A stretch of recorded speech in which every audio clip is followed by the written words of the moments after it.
Buenos días, buenas tardes, buenas noches. Bienvenidos, bienvenidas a nuestro jueves de SNA. Y hoy, esta semana estuvo muy intensa, si os habéis dado cuenta. Hemos hablado el lunes del tema inteligencia emocional, que es un tema de los cuales vamos a estar hablando en el Congreso. Es a veces uno de los temas más difíciles cuando tenemos pacientes crónicos, cuando tenemos pacientes que han sufrido ya pasando por un recorrido muy largo en búsqueda de soluciones con diferentes profesionales de la salud. Esta gestión emocional, este control cognitivo, este control conductual, comportamental, lo que sea, empieza a convertirse en algo más complicado.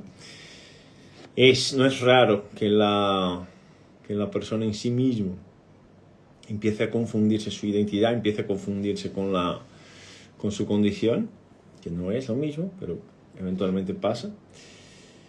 Luego, y de esto vamos a hablar en el Congreso. Luego ayer hemos hablado del tema liderazgo, formas de comunicarse, porque un profesional referente tiene que saber conocer sus canales de comunicación, sus líneas de comunicación, cuál es el idioma que habla, cuál es el lenguaje que es mejor utilizar de acuerdo con el público al cual se destina a ayudar, que también es un tema del Congreso.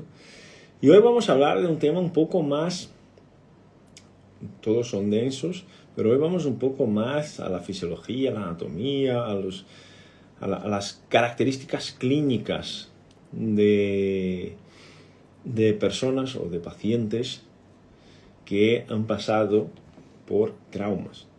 Y para esto vamos a tener aquí nuestro maestro, súper experto en el tema. ¿Dónde estás, maestro? A ver, que te he visto por aquí.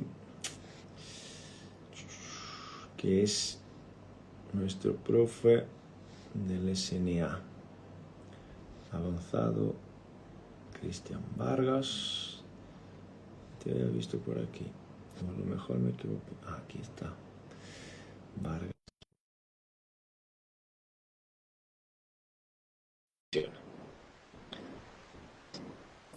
A ver si nos funciona. Hola, Marge. Marge está en Barcelona. ¿Qué tal, guapetón? Madre mía, yo no creía que era posible verte más guapo, pero cada vez que te veo más guapo. Por favor. Maestro Gurú, ¿cómo estás? ¿Todo bien? Bien, con un tecito para el frío acá. Chile hace mucho frío. ¿Eh? Ponemos el Madre, simpático a trabajar y ya. yo estoy con un café. No me extraña, te faltan los dátiles. Puede ser, porque la bici hoy me consumió las piernas. ¿Qué Por tal, una hora amigo? de bicicleta y como quiero hacer para el Iron, yo hice los cálculos, Chris. Sí, son 180 kilómetros en bici. Así que si lo hago a 30 kilómetros por hora, termino en 6 horas. Es demasiado tiempo. Yo creo que puedo acortarlo a 5 horas, pero para eso tengo que moverme a 36 kilómetros por hora. Entonces hoy fue la primera vez que empecé a darle un poquito más de caña. Llegué a 34, no a 36, a 34, pero vamos bien, tenemos tiempo. ¿Qué tal todo? ¿Todo bien? Bien, amigo, siempre siguiéndote, acompañándote, orgulloso también de lo que estamos haciendo, de lo que estamos formando, de este grupo de avanzado de este año que ha interactuado muchísimo. Uno tiene la posibilidad de seguir aprendiendo, ¿cierto? Cuando enseña, así que siempre es un honor. Yo muy contento y feliz de estar acá y nos vemos entre semanas. Prontito, ¿verdad? ¿Cuándo vienes? Viajo el 29, llego el 30, lunes, y el martes ya estamos dando el curso, la inmersión de SNA. Qué bien, 29, si yo ya voy a estar en Zaragoza. Ah, qué pena. Creía que ibas a pasar por aquí por casa. Vamos a No, no encontrarnos alcanzo. acá. Sí, no, está muy bien, está muy bien. Chris, vamos a hablar de un tema hoy. Yo estuve siempre que hay un directo de algo, yo voy a investigar, ¿no? Y aunque ya tenga algo de tiempo de investigaciones, hablando del tema de hoy, que es un tema, y es un tema común, pero sigue siendo un tema tabú, que es un tema que es trauma, ¿no? Y cada vez que busco, encuentro cosas nuevas, nuevas relaciones, desafortunadamente no tan positivas, uh, nuevas herramientas, nuevos cuestionarios, pero lo que me sorprende es lo tanto que se asocia al desarrollo de trastornos de comportamiento, de dolor crónico, de comorbilidades general, problemas cardíacos, regulación de la tensión arterial, diabetes y todo esto. Entonces, ¿cómo tenemos la oportunidad de tenerte aquí? No es siempre. Vamos a empezar tal vez aclarando un poco qué es trauma o qué se considera trauma, porque es un tema común, también es un tema tabú y también dependiendo del contexto es un tema que está súper valorado. Entonces, cuéntanos un poquito. Sí, lo primero es entender el contexto de la definición. Hay distintas líneas que han tratado de definir qué es trauma. ¿Ah? Y la verdad es que trauma, desde los estudios más recientes, se entiende como un exceso de información. Esa información puede ser sensorial visual, auditiva, una experiencia que es interpretada por el sistema y que sobrepasa la capacidad de ser procesada. Entonces, hay un exceso de información que viene a saturar el sistema y no termina de organizar esa experiencia con una narrativa coherente. Si vamos a uno de los más famosos psiquiatras que habla de trauma, estamos hablando hay un montón, pero hoy día hay uno que a mí me gusta mucho, que sigue la línea somática, que es Gabor Maté, y él habla de que trauma es la ausencia de un testigo empático que te ayude a procesar. Entonces, él se enfoca mucho en el contexto en el que ocurren las cosas. La Asociación Internacional de Psicotraumatología va definiendo el trauma como una experiencia que es interpretada por el sistema que no tiene la capacidad de ser integrada en una narrativa coherente. ¿Por qué es tan tabú? Porque el cerebro es una máquina predictiva. Y nadie nos habló de esto, Luis. A mí no me lo hablaron. Yo estudié en la Universidad de Chile, jamás lo escuché. Estudié quiropráctica en la universidad, tengo un título universitario, jamás lo escuché. Y siempre escuchamos a los psicólogos o a los psiquiatras hablando de esto. Y por eso yo me fui a esta línea, me fui al área de la psicología, a poder tratar de entender un poquito más de qué se trata esto. Falta cruzar información, a mi parecer. Bien. Entonces, yo apunté algunas cosas aquí, ¿ves?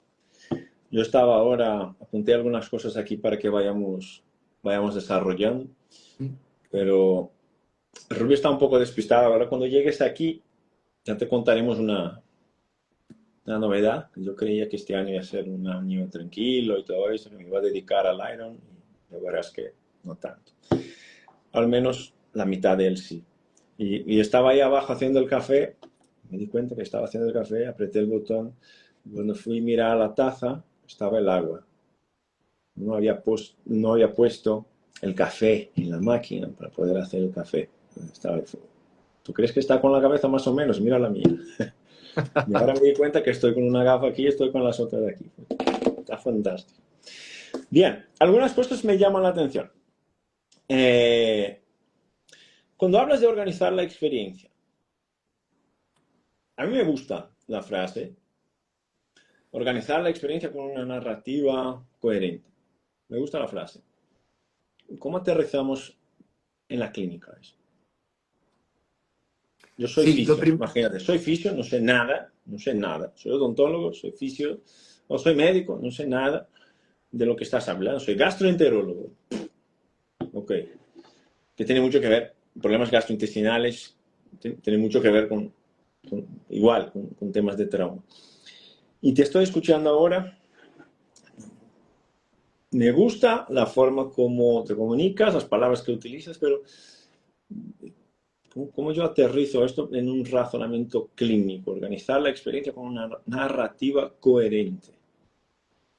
Sí, lo primero es entender si el paciente tiene un historial largo, como son los pacientes que en general vienen con dolor crónico, dolor persistente, que me gusta a mí llamarlo más, mucho más.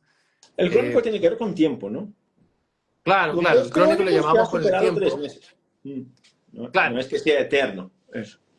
lo que pasa es que justamente los pacientes, por el lenguaje que usamos los profesionales, muchas Sí. veces dicen, no, si a mí ya me dijeron que esto es crónico y me va a doler toda la vida. Yo Entonces, estoy de acuerdo contigo.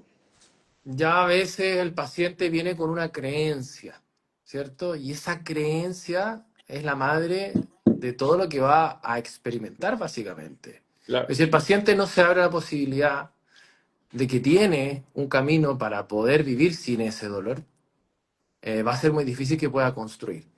Pero bueno, siguiendo con la conversación, ¿cómo aterrizamos esto a los colegas, a los médicos, ¿cierto? Lo primero es entender la historia del paciente y cuál ha sido lo que tú muy bien llamas la temporalidad de los eventos. A ver si, voy a poner un ejemplo, ¿cierto? A mí me llegan muchos pacientes que me dicen, no, me duele la cadera, yo me hice biodecodificación y me dijeron que esto es un trauma que tengo por el lado paterno, por decirte cualquier cosa. Entonces uno dice, vale, ¿podemos organizar esto desde el punto de vista de la fisiología?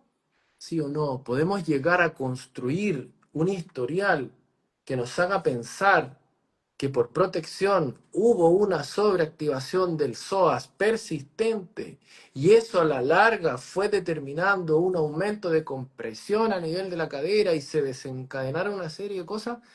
Eso es otra cosa, es algo diferente. El cuerpo va a organizar la experiencia y va a emitir respuestas. Y esas respuestas son a nivel central y son a nivel periférico. Generalmente nosotros traemos, en nuestra clínica llegan pacientes con síntomas somáticos, con síntomas viscerales, y nos enfocamos en trabajar el tejido, mas no sabemos si el sistema central ha sostenido en forma adaptativa en el tiempo una respuesta que condiciona la, por decirlo, valga la redundancia, la respuesta periférica. Entonces, lo primero en las formaciones, yo soy un profesional informado en trauma, me certifiqué en la Asociación Internacional de Psicotraumatología. Lo primero que nos enseñan es cómo se organiza el cerebro, cómo el sistema nervioso toma información desde la periferia y es capaz de integrar esta información para poder emitir una respuesta coherente con lo que aprendió anteriormente. Entonces, el organizar la experiencia es poder interpretar los elementos del entorno de una forma, valga la redundancia, organizada, que permita darle un sentido, porque la función del sistema nervioso básicamente es predecir el entorno. Ujú. ¿Sí? Entonces, la narrativa coherente básicamente es poder poner cada elemento en su lugar que nos permita entender por qué llegamos al estado en que estamos. Y por eso es tan importante la anamnesis y poder entender cuál ha sido la temporalidad en que se han ido gatillando los distintos elementos. A lo mejor el paciente tiene un trauma, pero presenta un síntoma que no tiene nada que ver con ese trauma. Entonces, no todo es trauma, no siempre es el origen de los síntomas del paciente y por eso la anamnesis se vuelve fundamental. Y Chris, ¿identificas algún discurso o palabras o formas de comunicarse que podrían señalarnos pistas de que hay algo más? alguna condición, no sé, victimismo o un miedo constante o un catastrofismo constante. ¿Hay algún patrón de lenguaje? Te pregunto en plan tuyo, pues, desde tu perspectiva clínica. A lo mejor no está descrito en algún lugar una forma con la cual, Sí. eh, pero de tu experiencia. Sí, el catastrofismo es muy común y debería ser una alerta. Cuando el paciente predice un escenario catastrófico en forma constante, generalmente es un paciente que ha estado expuesto o a resultados o a un entorno que le ha hecho organizarse de esa manera. Y ahí cuando nosotros hablamos de trauma, el trauma puede ser una interpretación de un evento en sí o puede ser lo que se conoce el microtrauma acumulado, que es la exposición permanente a una situación que no permite adaptarse en forma adecuada. Entonces, el catastrofismo es una. Y la otra, Luis, que es muy común cuando hay trauma, es la desesperanza. Es que el Desesperanza. paciente, desesperanza, el paciente siente que esto que lo ha acompañado probablemente toda su vida, primero no lo entiende, no entiende lo que le pasa, no entiende la relación entre una cosa y la otra, sabe que pasó algo, generalmente estos traumas se configuran cuando somos bien pequeños, muchas veces, no siempre, y no pueden hacer la relación porque ningún profesional de la salud ha tomado una línea de tiempo y ha hecho un seguimiento de los síntomas que ha presentado el paciente a lo largo del tiempo. Entonces el paciente cree que no se va a mejorar. El paciente cree que no tiene arreglo. Y la gran mayoría de los pacientes que llegan a la clínica dicen, no, si yo vengo porque casi que me dijeron que viniera a probar, pero yo la verdad es que no tengo fe en esto. Es lo primero que te dice. Ah, ¿sabes qué? Yo estuve mirando hoy. Hay franjas, ¿no? Hay franjas de edad donde estamos más vulnerables para estos eventos. Pero yo había estudiado, yo sabía que el embarazo podía tener algo que ver con eso, pero de forma menos consistente.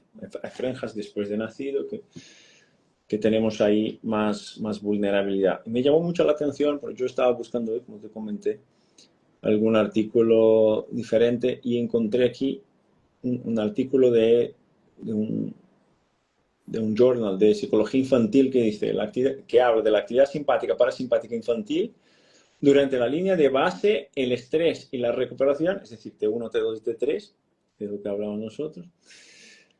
Las interacciones con la adversidad prenatal predicen la agresión física en niños pequeños.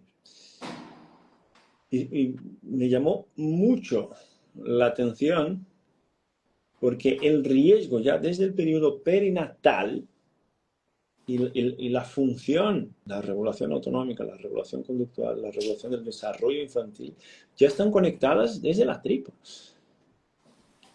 Esto me Así llamó es. mucho la atención. Sí, hay un libro bien bonito que se llama La vida secreta del niño antes de nacer, que es de John Kelly, de ahí por los años 80, 90, y organiza bastante bien esta historia, pero hoy ya tenemos acceso a mucha información. Luis, el cortisol, nuestro querido cortisol Uh -huh. satanizado muchas veces, nuestro querido cortisol que nos salva la vida, atraviesa la placenta. Y si tú estás te estás gestando, digamos, no tienes a dónde ir, no tienes a dónde arrancar. Y ya se empieza estas hormonas a tener interacción con el bebé, efectivamente, cuando está siendo gestado. Hay estudios donde muestran las madres que han estado expuestas posguerra, ¿cierto?, a estos bombardeos en la Segunda Guerra Mundial. Y se mostraba que los niños de estas madres que estuvieron expuestas a bombardeo tenían entre un 60 y un 70% más de trastornos gastrointestinales. Entonces, si bien es algo que hoy día se está empezando a hablar, Esto es algo que ya se vio hace mucho tiempo, ya se sabe hace mucho tiempo que hay relación. El gran desafío, Luis, es que cuando yo fui, y lo digo con mucho respeto, cuando yo fui a estudiar con los psicólogos, me di cuenta que no había un conocimiento profundo respecto a las vías y mecanismos por los cuales podíamos relacionar estas cosas. O sea, se habla de la relación, pero no se entiende el cómo Ajá. ocurre, ¿sí? Entonces, el gran desafío es poder cruzar esas líneas sin, por supuesto, entrar en intrusismo, pero poder cruzar las líneas. Yo soy fisioterapeuta, soy kinesiólogo, soy quiropráctico universitario y no tuve formación de esto. Tuve que ir a buscarla a otro lado. Y lo que yo visualizo, y por eso también es una gran invitación y me encanta saber que hoy ya tenemos psicólogos en la formación, es que podamos conversar de estos temas, porque cada uno tiene su expertise, pero lo que falta es poder cruzar los puentes desde la neurofisiología de cómo funciona esto. Claro. Y bueno, para los que habéis llegado ahora, los que habéis llegado pronto, estamos hablando de trauma, vamos a hablar de disfunciones autonómicas, de eje de estrés, de cortisol, sistema nervioso autónomo y todo esto. ¿Y por qué estamos hablando de esto? Estamos hablando de esto porque eh, se va a realizar en Zaragoza en los días 5 y 6 de julio un congreso que se llama Congreso de Salud Neurofuncional, donde el trauma es uno de los elementos que vamos a estar abordando y cómo esto influye en la relación con el dolor crónico, con la microbiota y con otras situaciones clínicas que confrontamos todos los días. Y van a estar ahí médicos, osteópatas, quiroprácticos, fisioterapeutas, dentistas, psicólogos, nutricionistas, entrenadores personales, profesionales de la atención complementaria o de la salud complementaria o de la salud alternativa, como os guste más llamar. Y si no estás, hay una modalidad presencial, hay una modalidad online para que puedas participar. No hace falta que vivas en España para poder. Si quieres venir, fantástico. Chris viene de Chile. Más gente vendrá de Chile, más gente vendrá de Argentina, de Colombia, de México. Pero si no estás aquí en España y no puedes venir con nosotros, puedes inscribirte en el online. Si no tienes aún el programa, escribe a Congreso aquí abajo, que te enviamos toda la programación para que puedas echarle un ojo y participar con nosotros, ¿vale? Bien. Chris, entonces, mira, me has comentado, se sabe desde hace mucho tiempo. Todo esto se sabe desde hace mucho tiempo y estamos totalmente de acuerdo, aunque tengo dudas respecto a si saberlo es suficiente. Pues saber, sí lo sabemos. Pero ¿qué hacemos con esta información en plan clínica, integrada y de verdad, cómo vamos a solventar esto? Ahí tengo dudas si somos de verdad eficientes, ¿no? Y esto va a generar cambios, ya te voy a pedir para comentarme un poquito de los cambios que va a generar en el sistema simpático y en el parasimpático, pero quiero pedir tu contribución además de esto, en cómo podemos aterrizar mejor, pues nuestra función como profesor al fin y al cabo es subir el nivel de conciencia y aterrizar mejor el concepto para algunos profesionales. Pues yo envié, por ejemplo, una invitación a un fisio para que pudiera mirar el programa y todo esto. Y el fisio me respondió lo siguiente.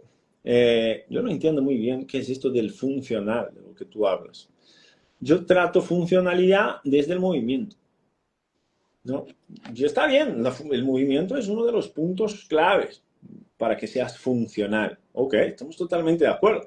Tener un hombro con todos los rangos de movimiento preservados para que puedas agarrar una taza y luego, ¿no?, agarrar una escoba, hacer lo que quieras, está fantástico. Pero para que puedas mover el hombro, necesitas, por ejemplo, de un sistema de energía que le ofrezca alimentación al músculo, le ofrezca alimentación a tu sistema nervioso central para darte motivación, para levantarte, para moverte. Es decir, puedes tener un hombro totalmente funcional, pero si no levantas de la cama, no eres funcional. Eventualmente no puedes abordar esto desde una perspectiva solamente del movimiento. Entonces quería pedir tu contribución en este contexto. El contexto siempre es el rey. ¿Y cómo podríamos ¿no?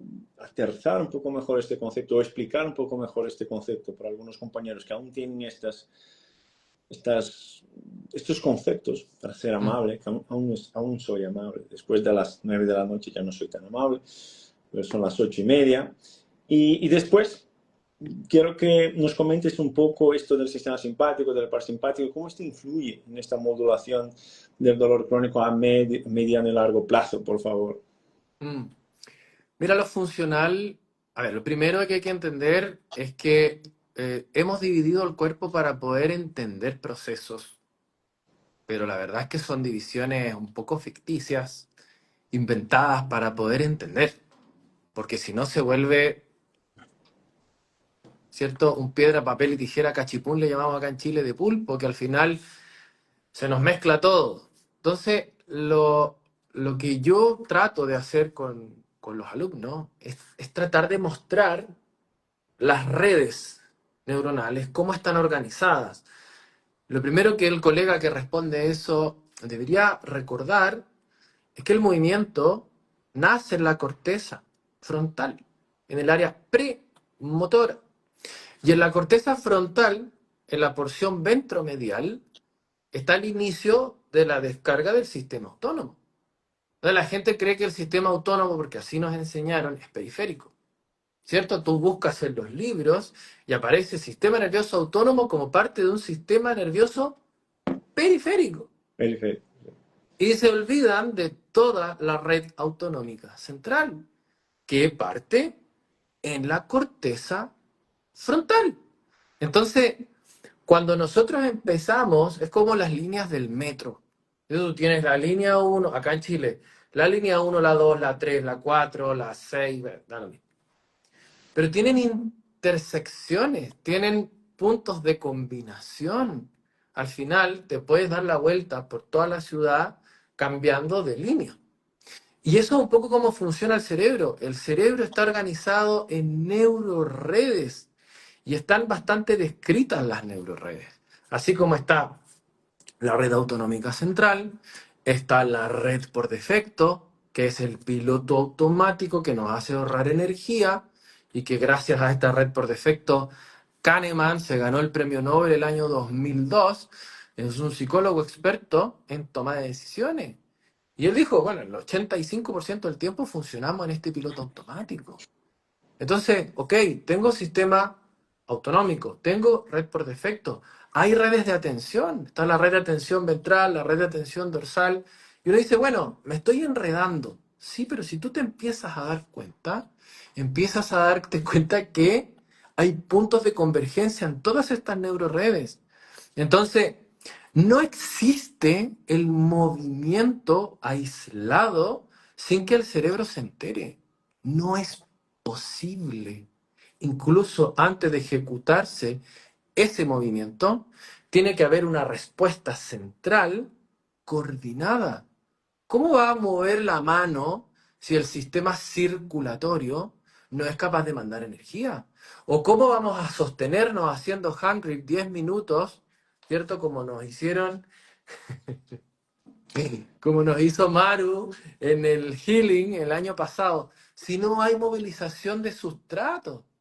¿Y quién moviliza los sustratos? El sistema autónomo a través del sistema circulatorio. Entonces, lo funcional tiene que ver con entender cuáles son las estaciones comunes que tienen estas neuroredes donde intercambian información y es la forma, la única forma que tiene el sistema de comunicarse. Entonces, desde lo funcional, vamos al origen, vamos a la base. ¿Cuál es la base de funcionamiento? Neuroredes. Si no hay neurored y no hay interacción, no es posible moverse.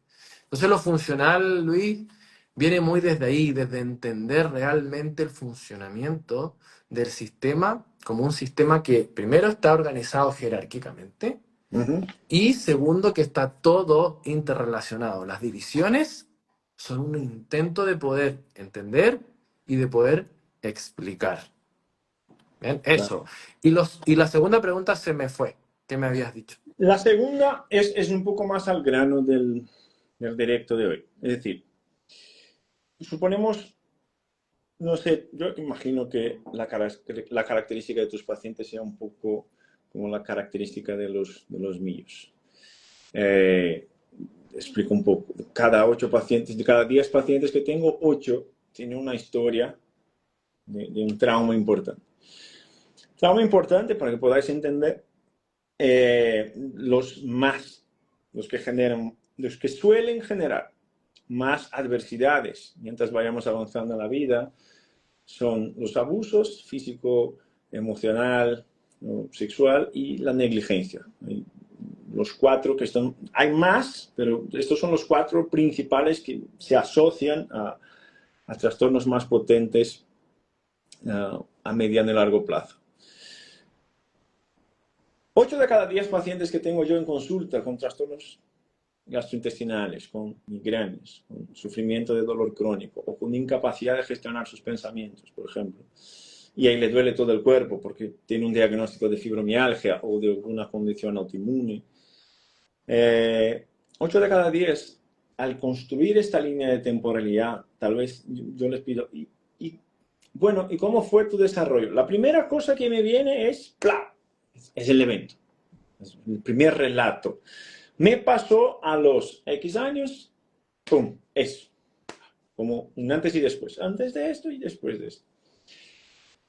Y esto genera cambios en esta red autonómica ampliada, esta red central, como comentaste, y genera cambios en la red periférica, que es lo que conocemos como simpático parasimpático, como cortisol, como acetilcolina, como noradrenalina, como todo eso.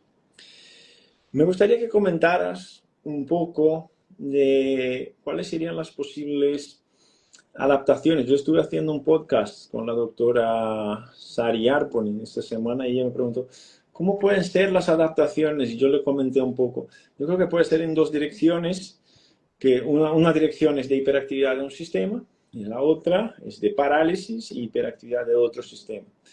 De un simpático, de un parasimpático, y puede irse en cualquier dirección. Pero tú eres maestro en todo esto, experto en todas estas conexiones. ¿Cómo se adapta nuestro sistema frente a estas condiciones o las posibles adaptaciones? Ya, lo primero que hay que entender es cuál es la función que tiene el sistema nervioso y lo primero es mantenernos con vida. ¿Ya? Entonces, cuando eh, los estímulos o el entorno resulta amenazante, nosotros traemos evolutivamente mecanismos de respuesta. Somos mamíferos y los mamíferos han evolucionado. Y muchas de las cosas que nos pasan no solo tienen que ver con ser mamíferos, y acá quiero ser bien cauteloso, sino que también tienen que ver con cómo ha respondido el entorno, cómo nos han ayudado a interpretar. Recordar que la corteza frontal en los niños va en desarrollo, se está desarrollando, ¿cierto? Por eso sufren estos secuestros amigdalinos y por eso los adolescentes son tan complejos, ¿verdad? Que todos hemos sido. Porque básicamente la corteza está consolidando su desarrollo. Entonces, en los niños, Luis, la corteza frontal es el entorno, son los padres, son los cuidadores. Entonces, ¿por qué un ser humano puede organizar su experiencia de esta manera y ante un mismo evento otro lo va a organizar de otra manera?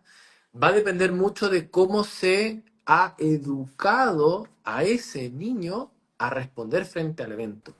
Eso ya puede determinar, incluso más allá de la evolución genética, estaríamos hablando de un tema epigenético, estaríamos hablando de que ese niño aprende a responder frente a ese evento de una manera. Y ahí podemos tener, generalmente decimos, bueno, cuando hay una situación estresante o hay un evento traumático, hay una gran actividad del sistema simpático.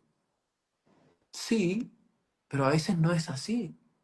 A veces lo que empieza a pasar es que las posibilidades de supervivencia no van por pelear o por arrancar, sino que tiene que ver con que mi agresor pierda el interés.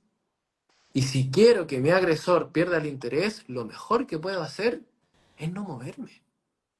Y entran en estas respuestas de tipo freezing o el congelamiento, estas respuestas que son de inmovilidad. Y ahí está muy involucrado el tálamo. El tálamo tiene varios núcleos. Y uno de estos núcleos, el ventral lateral del tálamo, tiene una función de liberar gamma, que es un gran inhibidor del sistema de los circuitos cerebrales. Entonces, en vez de pelear y huir, viene una respuesta central dentro del tálamo, que es parte de la red autonómica central, y el sistema, en vez de hacer una gran actividad simpática, baja e inhibe esa respuesta simpática. Por eso volvemos a lo mismo. Es muy importante poder construir la historia. El sistema simpático nos salva la vida cuando tenemos que huir o tenemos que pelear, ¿verdad? Es lo primero que tiene que dispararse. Pero si eso no nos ofrece una mayor posibilidad de supervivencia, el sistema, sobre todo si aprendió del entorno, va a entrar en la otra fase. Y ahí no vamos a ver una hiperactividad simpática necesariamente. Vamos a ver una inhibición del sistema simpático. Entonces, tú dices, bueno, ¿y esto que me estás contando, esto que me estás diciendo, dónde lo vemos? Pero mira el reino animal. Date cuenta cómo el ratón, cuando va a ser devorado por un gato, ¿qué hace? Mejora sus chances de sobrevivencia. ¿Qué hace? Ujú. Se hace el muerto. ¿Qué hace la zarigüeya? Se hace la muerta. Entonces, Entonces, sí, hay, sigue, hay sigue. muchos mecanismos biológicos, Luis, en esto que desconocemos. Ya, vamos a organizar la experiencia. La primera frase fue, para los que estén aquí y que tengan pacientes o que sean pacientes con sus complejidades, ¿no? Que llamamos de cebritas. Mi cebrita hoy está aquí un poco escondida, lo voy a poner aquí un poco más abajo. Y tú eres la protagonista del espectáculo. Ser cebra no es malo. Ser cebra significa que eres un poco diferente de los caballos que están por ahí. Nada, y ser caballo tampoco es malo. Son cosas diferentes. ¿Okay? Cristian ha dicho al principio, la función del sistema al principio es mantenernos con vida. Mantenernos con vida. Entonces, si imaginamos esto desde un plan de desarrollo, todo lo que sea ya el nacimiento del bebé, el desarrollo de los primeros 6 meses, 1 año, 2 años, cuando el bebé está formando su corteza, está formando sus redes neuronales, es muy sensorial, no es nada razonal, es muy sensorial, se orienta por lo que percibe. En estos momentos es clave que el sistema entienda que está en un ambiente de seguridad. ¿Es así? Porque como es La muy base de la sensorial, no lo puede regulación. razonar, tengo que sentirlo, ¿no? Sí, la base, y por eso yo siempre digo que estas terapias, la terapia autonómica es una base, o sea, la base que tiene es la seguridad. Uh-huh. Tiene que ser una zona segura, porque si el sistema no detecta seguridad en el entorno, si la consulta es amenazante, si la banda me resulta amenazante porque no entiendo qué me están midiendo, el sistema va a disparar, porque el sistema se ha organizado para disparar. Entonces, la seguridad, Luis, y esto es un concepto que es bien interesante, porque la seguridad, todos creemos que tiene que ver solamente con lo que percibimos en el entorno. O sea, te voy a poner un ejemplo.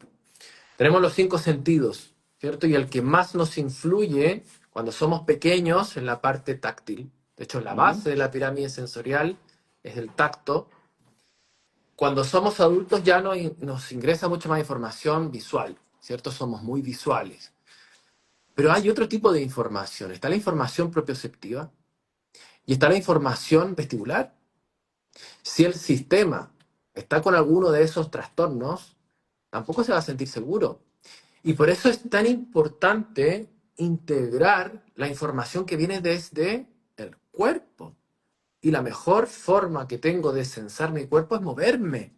Entonces cuando nos dicen, no, es que moverse, que hay que moverse para la salud, por el sistema cardiovascular, porque los radicales libres y bla, bla, bla, sí, pero también porque el movimiento entrega información propioceptiva a los circuitos cerebrales, donde se integra principalmente toda esa información en el circuito entre el tálamo y la ínsula. Y en la ínsula converge la información propioceptiva con la información autonómica. Y desde ahí se evoca una emoción. Ujú. Entonces volvemos a lo mismo, a la integración de estos circuitos. Para poder sentirme seguro, no basta con pensar que el entorno es seguro. Tengo que experienciar. Es distinto, está muy de moda lo que es el mindfulness hoy día, ¿verdad? Yo soy instructor de meditación y es distinto estar en el momento presente que habitar el momento presente. Ser siendo parte del entorno. Eso es lo que realmente te va a entregar la seguridad. Ok, entonces experimentarlo, no saberlo, porque obviamente de 0 a 2 años, de 0 a 7 años no vas a saber nada, tienes que experimentarlo, ¿no? Entonces, hay para nuestros clínicos que están ahí ya pendientes de qué señales tengo que buscar y tal, no sé qué, esta es una parte importante. Bueno, si trabajas con niños, obviamente es aún más importante, pero para los adultos, si tenéis dudas ahí, todo esto, es una parte tal vez a investigar, es cómo fue esta construcción de la organización de la experiencia en los primeros años de vida, porque como dijo Cristian, la función del sistema es mantenernos con vida. Y esta convergencia al tálamo, a la ínsula, a la amígdala, lo que sea, su mejor modulación va a depender de nuestra capacidad de predecir. Si yo puedo predecir mejor, cuando esta información llega ahí arriba, me da una respuesta para acá. Y si no puedo predecir nada, cuando esta información llega ahí arriba, me da una respuesta para allá. Y esto puede ser una adaptación más o menos. Es un poco en esta dirección que estamos caminando. ¿Va bien? Sí, tal cual. Ok. Y entonces, vamos a imaginar ahora entonces que no hay una buena capacidad de predecir. Entonces, si no hay una capacidad de predecir buena, el sistema está naturalmente en alerta. Hay una amenaza. Hay una amenaza. Perfecto. Esto lo podemos ver en los pacientes cuando llegan en consulta, ¿no? Que se sienten amenazados. Como, que están... Uf. Esto ya es un tip clínico que...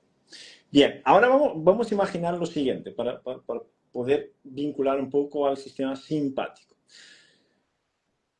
Vamos a imaginar que este paciente, en este contexto que estamos hablando, el sistema no se adaptó en el sentido de no moverse, se adaptó en el sentido de agresividad, de tengo que protegerme, tengo que defenderme, yo tengo que hacer lo mío.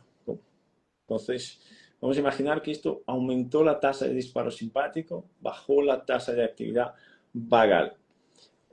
¿Hay algún comportamiento o algunas características que podríamos buscar, además de medirles, obviamente, porque si no se mide no se sabe, pero ¿hay alguna característica, algún tipo de condición de comorbilidad o de situación que esta persona está más predispuesta a experimentar por haber caminado en dirección a la hiperactividad simpática?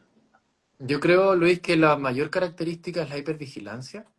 Ujú, Son pacientes que están todo el tiempo analizando, pensando, buscando la amenaza, buscando el peligro y es algo totalmente subconsciente. Hay una mayor tendencia a poder buscar y lo que necesita el cerebro es coherencia. La creencia busca coherencia. Yo escuchaba esa frase en alguna parte, no sé quién la dijo. La he escuchado. Entonces, si yo creo que estoy bajo amenaza, voy a estar todo el tiempo buscando. Otra cosa que hace muy bien el cuerpo, Luis, es si yo tengo una mayor descarga simpática, lo que necesita el cuerpo es moverse, porque lo que está haciendo es movilizar energía para poner a disposición para que se mueva. Entonces, es un paciente que generalmente va a presentar o tic nervioso, o va a presentar el síndrome de pierna inquieta, o va a ujú. estar todo el tiempo golpeando algo. Son personas que necesitan poder regular toda esta descarga del sistema a través del movimiento. Entonces, son personas que pueden presentar hipervigilancia, pueden presentar movimientos involuntarios muchas veces, pueden presentar, y ni hablarte, Luis, de la gran relación que hay con el aumento de la descarga simpática y el dolor musculoesquelético. Porque el sistema, acuérdate que el sistema tiene la regulación del tono, es una regulación central. Ujú. La regulación del tono está modulada por la gama motoneurona. Y eso tiene una interacción directa con los circuitos superiores. Entonces, si el tono muscular es central y tengo un paciente con una hiperactividad constante, va a buscar constantemente protección. Y la protección al cuerpo la da la musculatura. Entonces, este aumento de tono hace que en el tiempo empiecen los problemas articulares por aumento de compresión mecánica, empiezan las tendinopatías, y ya después el paciente muchas veces llega a ti con dolor persistente, pero realmente lo que tiene es una tremenda descarga simpática. Y son personas que estallan muy fácilmente.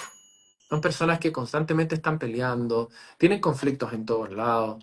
Uf, Y por cosas el sin paciente... sentido también, ¿no?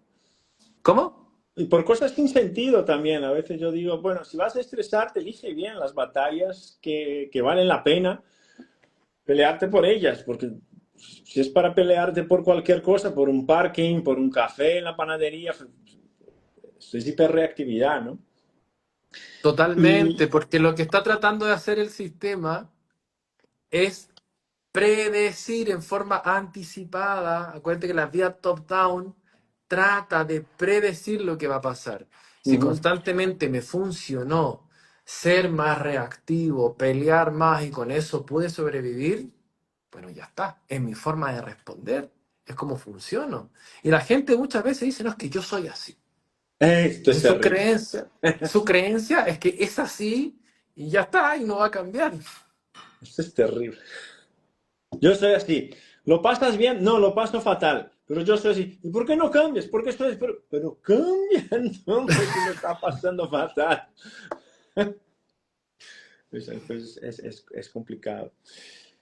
Y en perspectiva de sueño y sistema gastrointestinal, ¿puede haber más riesgo de, no sé, insomnio, apnea del sueño, o estreñimiento, más inflamación, o algo así en este sentido?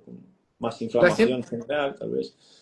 sí, la gente suele asociar los trastornos de sueño con la hiperactividad simpática, pero la Ujú, verdad es que los trastornos de sueño, Luis, pueden estar asociados a una saturación vagal. Muchas veces me dicen, no, el saturador vagal siempre duerme.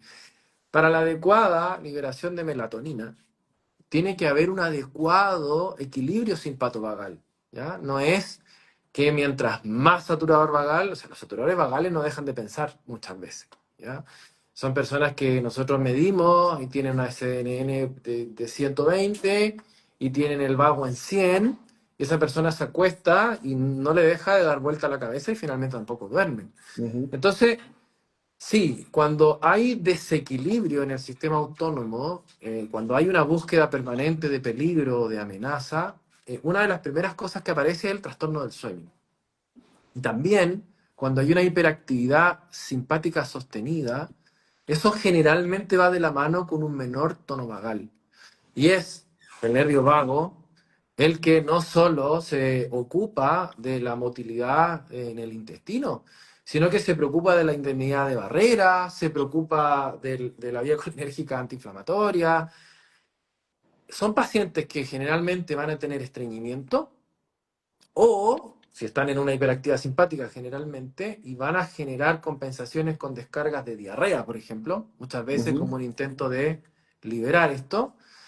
O son pacientes que en el tiempo van a desarrollar una mayor frecuencia de ir al baño, con una disfunción de la permeabilidad de las barreras, por lo tanto van a tener heces más blandas, con pérdidas de nutrientes, con bloating, con gases, con inflamación. Entonces, no es que solo los trastornos gastrointestinales vienen de la mano con una hiperreactividad simpática. Muchas veces también lo vemos en la línea de la hiperactividad parasimpática. Claro. Por eso es tan importante medirlos. Y algunas cositas en la pelvis, por ejemplo, que vamos a hablar de pelvis también en el Congreso, Puede haber dispareunia, ¿no? Dolor en la relación sexual, puede haber problemas de fertilidad con esta hiperactividad simpática, puede haber problemas de eyaculación precoz o de disfunción eréctil.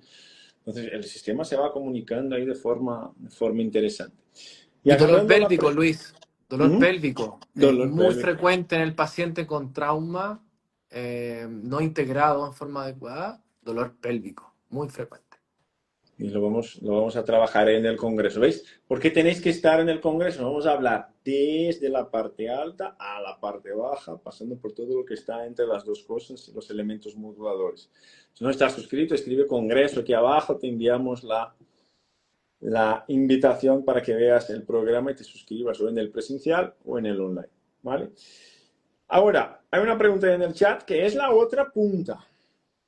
¿No? Que es el tema que es un saturador vagal. Obviamente puede revertirse, ¿ok? Ya hablaremos un poquito de eso, pero vamos a abordar un poco. Pero lo importante es, ahora vamos a hablar de los saturadores vagales, que es la otra punta de esta cuerda, pero lo importante es, si tenemos pacientes en consulta con esta desorganización de ejes, como nos está hablando nuestro maestro Cristian,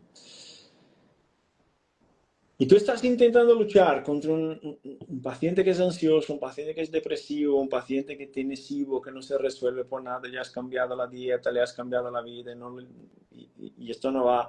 Si es un paciente que tiene dolor crónico, fibromialgia, si este eje sigue disfuncional, la tendencia natural es que sea un paciente recurrente, es recidivante, porque el eje de regulación homeostática es un eje de regulación multisistémica.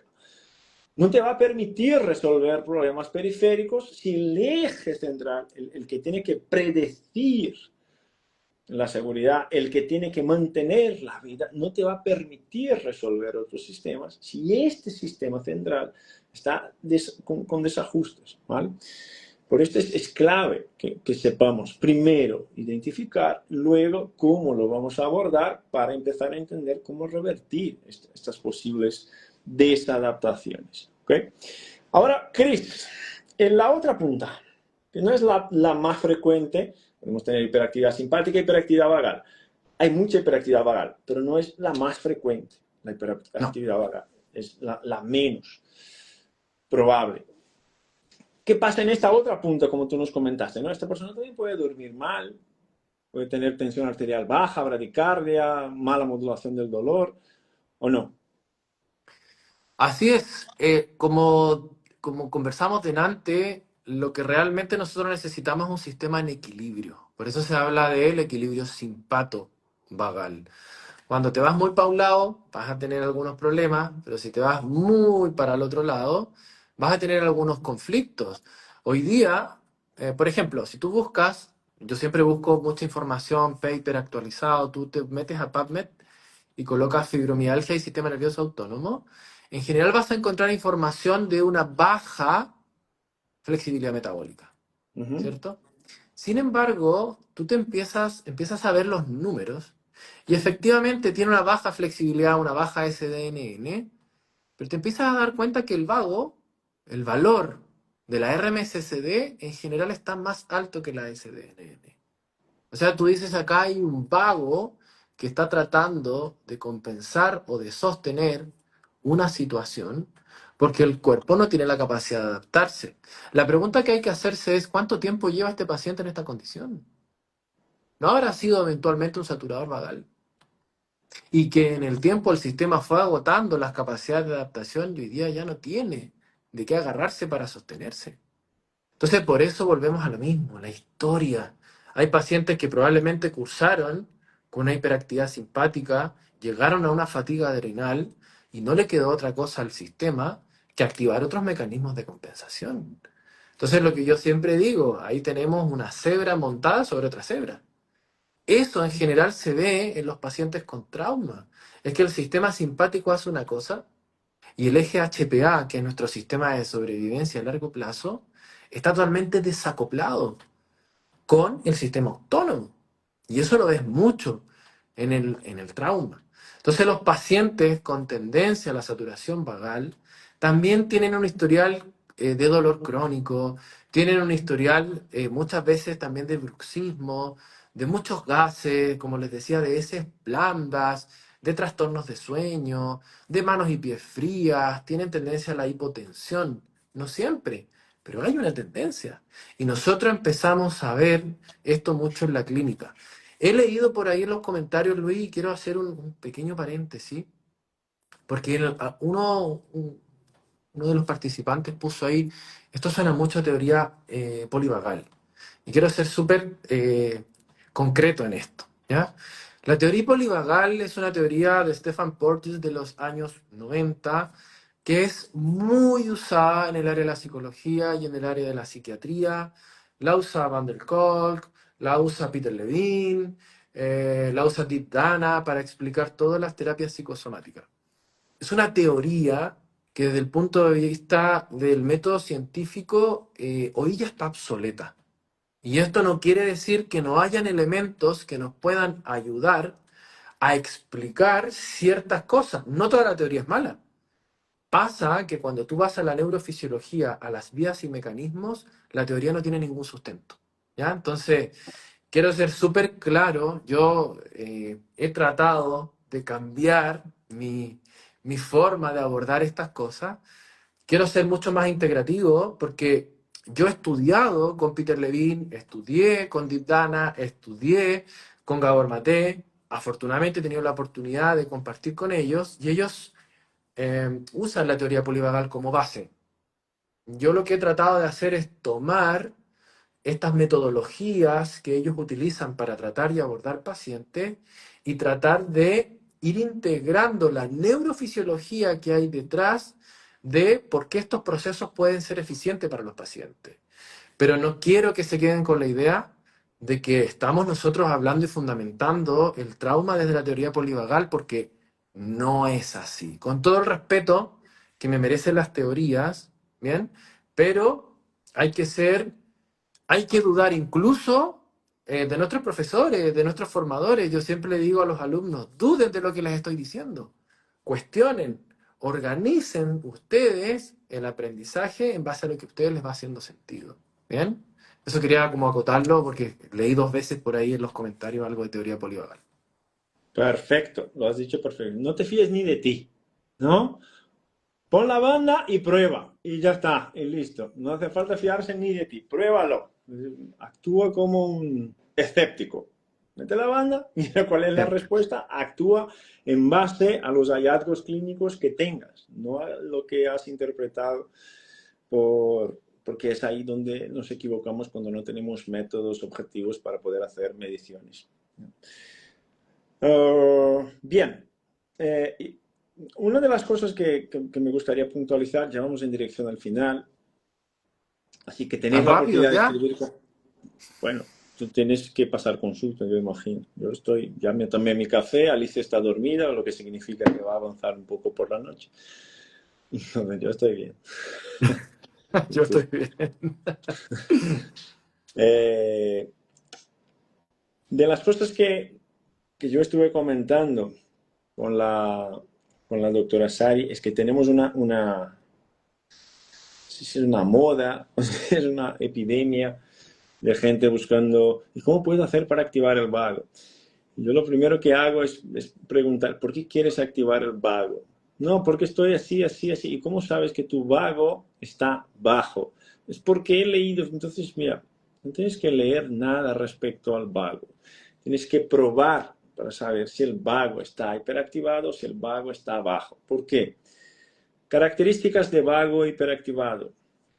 Ansiedad, características de vago hiperactivado, dolor crónico, características de vago hiperactivado, diarrea, características de vago hiperactivado, tener hambre todo el tiempo, estar con los pensamientos que no te dejen calmar la vida, tener desorganización del sueño, no tener energía, estar fatigado por la mañana, dormir mucho y aún así no recuperarte, son características.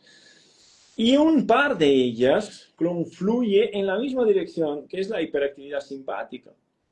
Es decir, ambos pueden llevarte a síntomas semejantes, o el simpático o el parasimpático.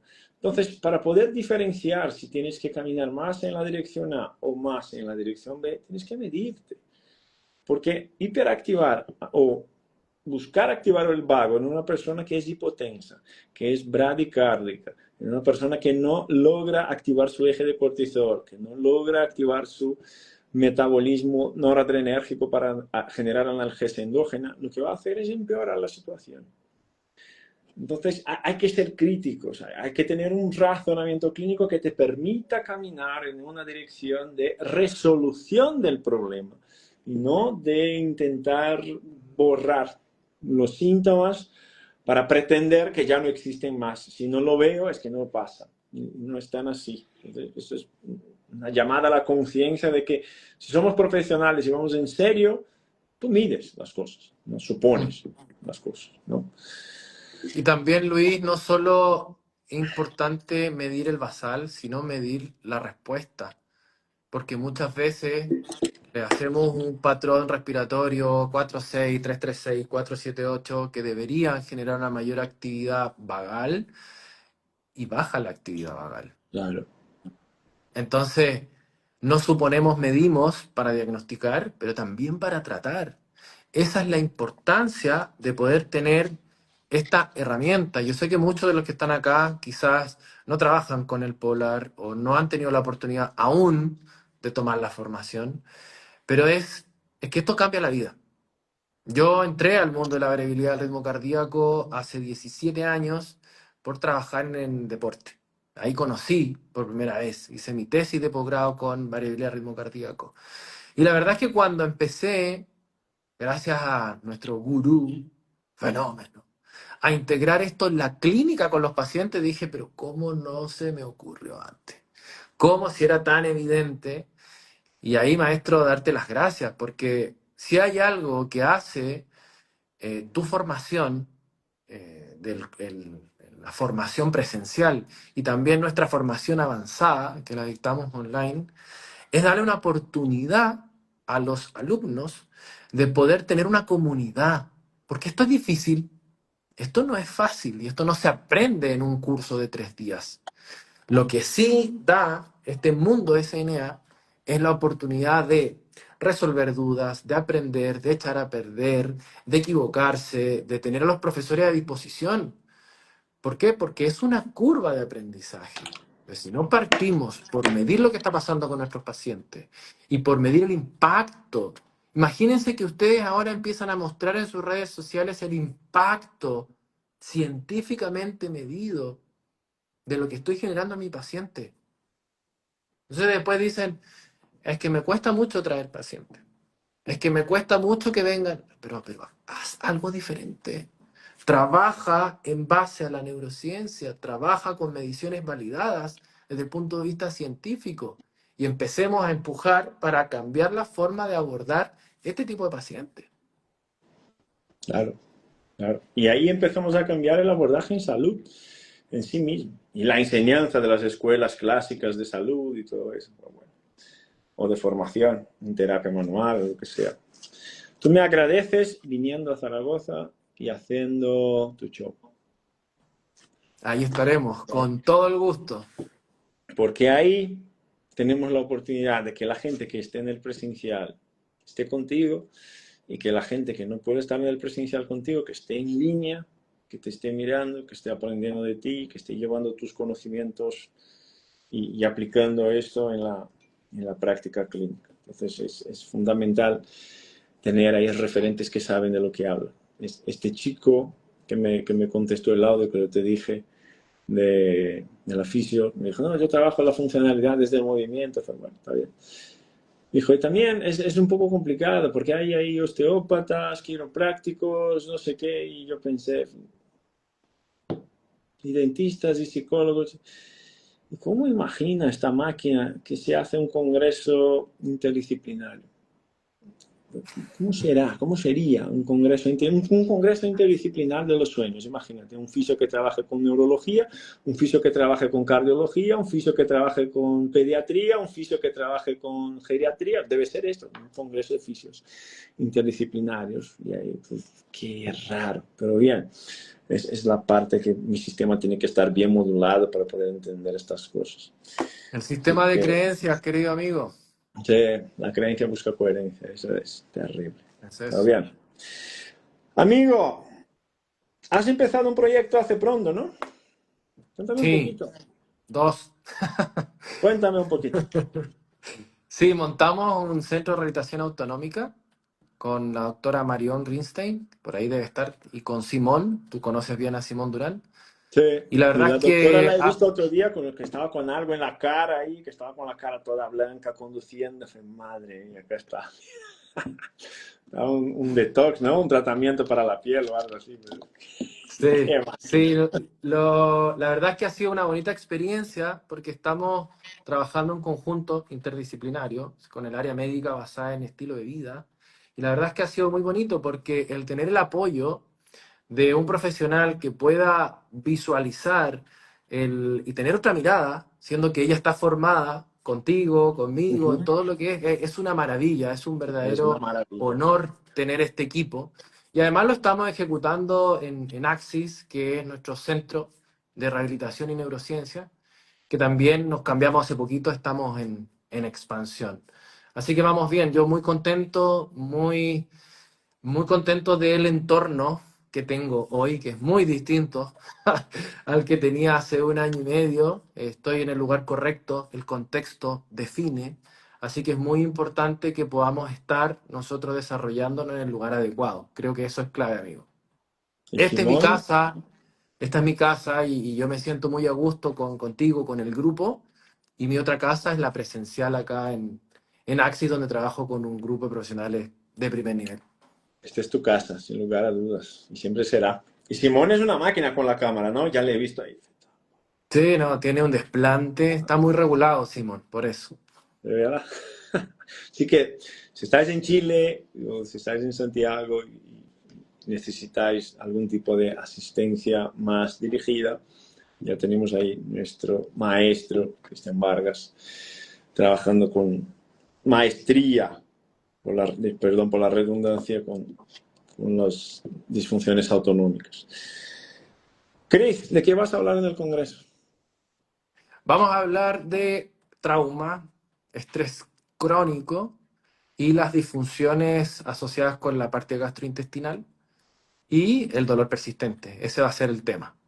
Ujú. Trauma, estrés crónico, disfunciones gastrointestinales y dolor crónico. Perfecto.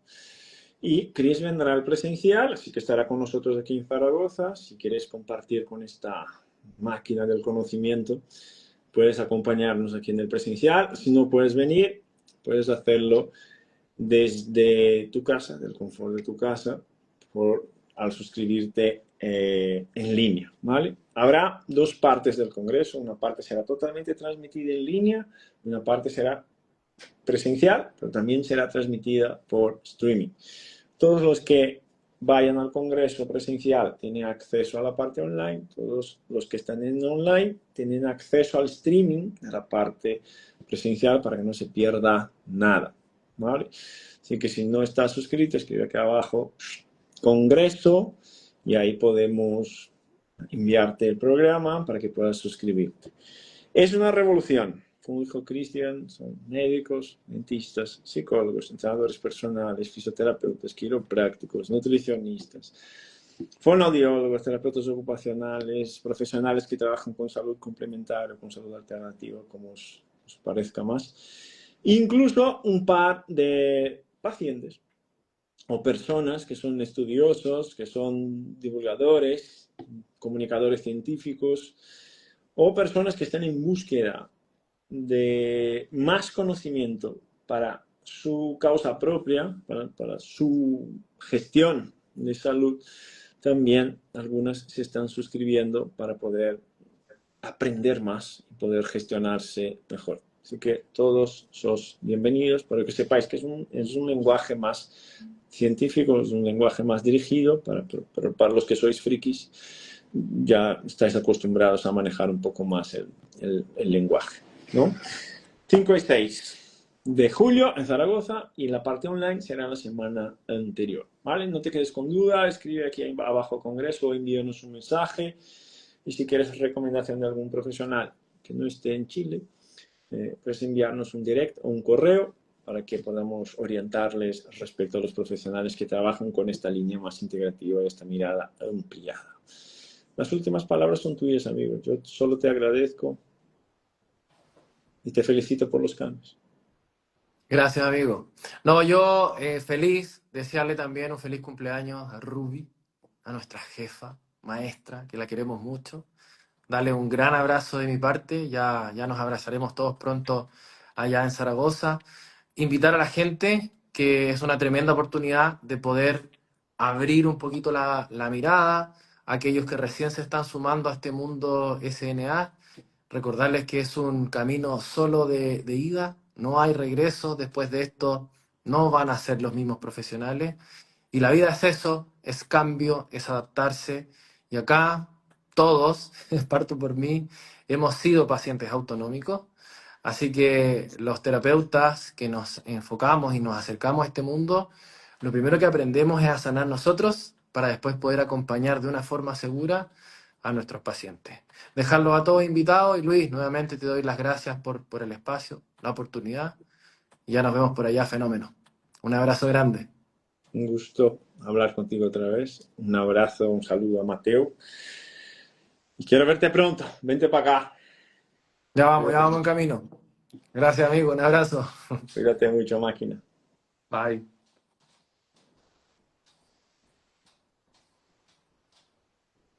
Muy bien. Entonces, ya sabéis, si tenéis dudas, podéis escribirnos. Okay. Vamos a tener muchos profesionales aquí con nosotros. Se agota el tiempo y algunas plazas, algunos lugares también ya se van agotando. Vais a ver ahí que hay 3 categorías de ingresos: el ingreso general, el VIP y el super VIP, cada uno con sus características. Y vais a ver ya que algunos ya se van agotando y van quedándose apenas algunas otras plazas disponibles. Así que date prisa. Para el congreso online nos llegará la forma de entrar por correo. Eso es. ¿Vale? Les va a llegar todo. Si ya estáis suscrito, probablemente ya llegó algún correo con tu login, tu contraseña, o para hacer el login la contraseña. Igual, si tenéis dudas, si estáis suscritos y no habéis recibido nada, envíanos un mensaje y ya se resuelve eso pronto. ¿Vale? Pero lo importante es ser parte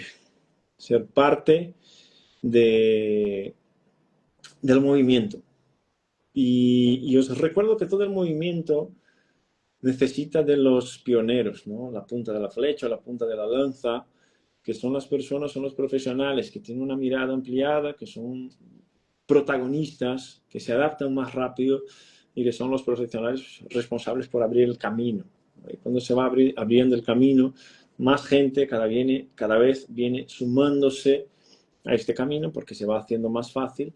Pero claro, el que abre el camino siempre tiene la responsabilidad de no solamente llevar estos cambios a su paciente, a su clínica, pero también de incentivar y de animar a los compañeros para que también puedan seguir este camino, ¿no? Porque eventualmente tenemos algunos compañeros que cuestan más para arrancar o para cambiar un poco la forma de actuar, aunque sepan que podrían estar haciendo mejor. Y una última cosa para reflexionar es, yo veo mucha gente que me dice, yo estoy cómodo con mi consulta y con no sé qué, y sigue haciendo lo mismo que hacía desde hace 20 años. Y está bien, pero el tema, y me dicen, es que me funciona. Yo dudo de que algún tratamiento en salud que se hacía hace 20 años siga siendo el mejor tratamiento actualmente, 20 años después. Yo dudo mucho. Entonces, eventualmente el tema no es tener la agenda llena. Es, además de tener la agenda llena, tener la conciencia tranquila de que estás ofreciendo el mejor tratamiento. Porque tener la agenda llena nos habla de tu cartera y de la cuenta en el banco. Pero ofrecer la mejor terapia, el mejor abordaje y tener las mejores herramientas para los pacientes nos habla de la responsabilidad de cada uno con la respuesta que quiere generar con su actuación profesional, ¿vale? A veces tener la agenda llena no es todo. Saber que estás aplicando las herramientas más evidenciadas y más modernas para el cuidado de nuestros pacientes, tal vez eventualmente valga más que solamente una agenda que esté llena. ¿Vale? Esto es para reflexionar y para avanzar. Muy bien. Entonces, ¿esta semana qué? No, tenemos directo en el sábado, pero mañana les avisamos ahí en los grupos, en el feed, en las historias, que el directo del sábado será fantástico. Vamos a hablar con Mauro Pezzi, mi amigo, osteópata, fisioterapeuta, kinesiólogo de Buenos Aires, que es una máquina cuando habla de terapia manual, de las adaptaciones de la terapia manual, los efectos de la terapia manual, hablando de trastornos autonómicos. Y ahí, como es sábado, a lo mejor podemos pasarnos un poco, vamos a ver. Yo creo que es sábado, Ruby me va a confirmar. Ahí está, Ruby es una máquina. A las 19 horas del sábado, 19 horas, hora de Madrid. ¿Vale? Entonces, el sábado tenemos un encuentro. Mañana tengo un descanso de los directos, que estamos a full con los directos. Hicimos directos lunes, martes, miércoles, jueves. Mañana no, porque mañana tengo que nadar 3.200 creo, y para nadar 3.200 tiene que ser por la noche, así que no es posible hacer un directo. Muy bien, máquinas. Si no estás en el congreso, escribe aquí abajo, congreso, cuida para no perder la oportunidad, ¿no? A veces hay el coste de la oportunidad perdida. A veces perdemos una oportunidad de estar presente en un evento que nos puede cambiar todo. Como dijo Cristian, desde hace 1 año y medio ha cambiado muchas cosas en mi vida. Yo no dudo, porque yo sé con los ambientes y las personas que empezaron a caminar con él, y sé muy bien porque ha cambiado todo en 1 año y medio, ¿no? Que es un tiempo corto para cambios tan brutales, y esto es lo que esperamos para todos. ¿Vale? Cuidaros mucho, nos vemos pronto sábado. Si no estás suscrito, escribe congreso aquí y luego nos vemos. Un abrazo a todos, un abrazo a todas.